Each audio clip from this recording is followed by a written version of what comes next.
सबैजनामा नमस्कार। मेरो नाम कुशल कुमार र आज पनि इन्ट्रेस्टिङ भिडियो लिएर आइसकेका छौँ।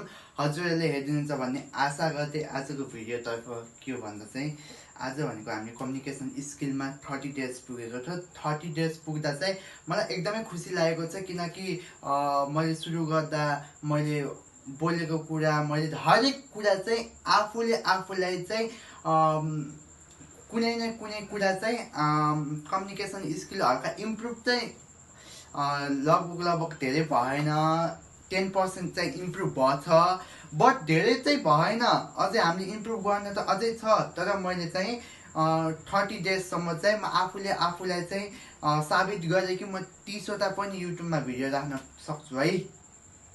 30 दिनमा 30वटा चाहिँ भिडियो युट्युबमा राख्न सक्छु भन्ने चिज चाहिँ मबाट फिल भयो। अनि अहिले चाहिँ मेरो जम्मा 2 सब्सक्राइबर हुनुहुन्छ कि ओके, थ्याङ्क यू यदि धेरै माया गरिदिनु भएकोमा। अनि 2 सब्सक्राइबर भनेको लागि चाहिँ मेरो लागि चाहिँ धेरै नै ठुलो हो, किनकि मैले केही नगरी हल्का म त्यत्तिकै बोल्दाखेरि जम्मा 2 सब्सक्राइबर आउनुभएको छ। यो 2 सब्सक्राइबर पनि एकदमै मलाई एकदमै राम्रो लागेको छ, किनकि यो 2 सब्सक्राइबरले गर्दा कुनै न कुनै दिन मेरो 2 लाख सब्सक्राइबर पनि हुनेछ अनि 2 मिलियन पनि हुनेछ।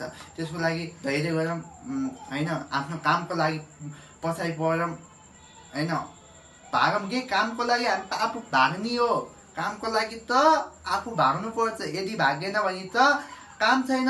त्यसैले आफ्नो कामको लागि आफ्नो कामको पछाडि भाग्नुपर्छ होइन। हामी यानि कि भ्युज र सब्सक्राइबरको पछाडि भाग्ने होइन, आफ्नो कामको लागि कामको पछाडि भाग्ने हो।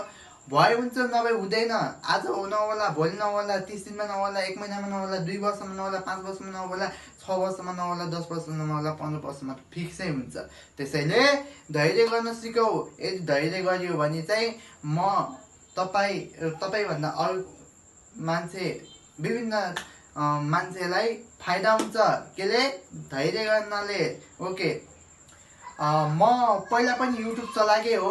मैले भनौँ न हप्तामा 2 हप्तामा एउटा भिडियो राख्थेँ। मैले 2-3 वर्ष चाहिँ लगातार भिडियो बनाउन थालेँ। अनि त्यो भिडियो बनाउँदाखेरि चाहिँ मलाई एकदमै मोटिभेट पनि हुन्थ्यो, तर बिचमा केही कारणले गर्दा चाहिँ म भ्लगिङ छोडिदिएको। अनि भ्लगिङ छोड्नुमा अर्को रिजन भनेको के भन्दा चाहिँ आफूले कन्टिन्युटी गर्नु पनि पाएन, भ्लगमा कन्टेन्ट पनि देखाउन पाएन होइन। अनि के भयो यस्तो हुन्छ क्या भिडियोमा। मैले त भिडियो काटेर त राख्दिनँ नि त, त्यत्तिकै राख्छु नि त।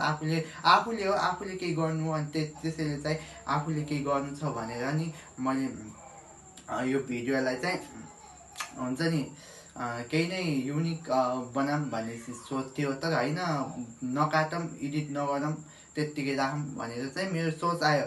अनि त्यसैले गर्दा चाहिँ युट्युबमा भिडियो एडिट गर्दिनँ, किनकि एडिट गर्दा पनि टाइम जान्छ। मान्छेलाई भनेको हामीलाई रियालिटी चाहिन्छ। रियालिटी भयो भने झन् बेस्ट अप्सन हुन्छ के। अनि त्यही कारणले गर्दा चाहिँ म हरेक कुरामा अझै पनि असफलता छु, तर म कुनै न कुनै दिन सफलता हुनेछु भन्ने चाहिँ मेरो मनले पनि त्यही भन्छ के। अनि यो युट्युब पनि भ्लगिङ सेक्टरमा पनि मैले 4K पुऱ्याएको। अनि 4K को एकदमै रमाइलो भएको। त्यो 4K त उत्तिखेर पुग्यो कि, तर हामीलाई 3K पुऱ्याउन चाहिँ 3K अरे 1K पुऱ्याउन चाहिँ एकदम गाह्रो भयो। 1K पुऱ्याउन 1-2 वर्ष लाग्यो। त्यसपछि त्यो 4K पुऱ्याउन चाहिँ 2-3 महिना पनि लागेन हो। यस्तै गर्नुपर्छ, यस्तै गरियो भने चाहिँ मलाई पनि थाहा कुनै न कुनै दिन हामी अगाडि पनि पुगिन्छ भनेर। त्यसैले हामी धैर्य गर्न पनि सिक्नुपर्छ। अनि हामी मलाई के लाग्यो भने चाहिँ यो भ्युज, यो सब्सक्राइबर भन्ने चिज केही होइन रहेछ हामीलाई भनेको। कि आफूले केही कुरा सुरुवात गर्दैछु, त्यो कुरालाई हामीले इन्ड गर्ने कसरी, हामीले केही सक्सेस पाएर त्यसलाई इन्ड गर्ने भन्ने चिज चाहिँ सोच्नुपर्ने रहेछ लाइफमा। अनि त्यही हो, एकदमै धेरै नै खुसी लागेको छ 30वटा भिडियो हाल्न पाउँदा। अनि 30वटा भिडियो हाल्दाखेरिको यो पल, यो होइन, यो एडिट नगरेको हाल्दा, अनि होइन 0 भ्युज है, कतिवटामा चाहिँ 0 भ्युज छ, केही छैन, मतलब छैन। ठिकै छ होला कुनै दिन चाहिँ 0 भ्युजमा 2 मिलियन पनि हुनसक्छ। त्यसैले एकदमै अहिले चाहिँ ह्याप्पी हुनुपर्छ। ह्याप्पी दसैँको ह्याप्पी बर्थडे सबैजनालाई। अनि एकदमै अब 2-3 दिनमा हामी पनि गाउँ जान सकिन्छ अनि गाउँमा गएर पनि म 3-4 शब्द राखिहाल्छु। एकदमै तपाईँहरूलाई मनैदेखि धन्यवाद। यस्तै सपोर्ट गरिदिनु होला, कमेन्ट गरिदिनु होला, लाइक गर्नु होला।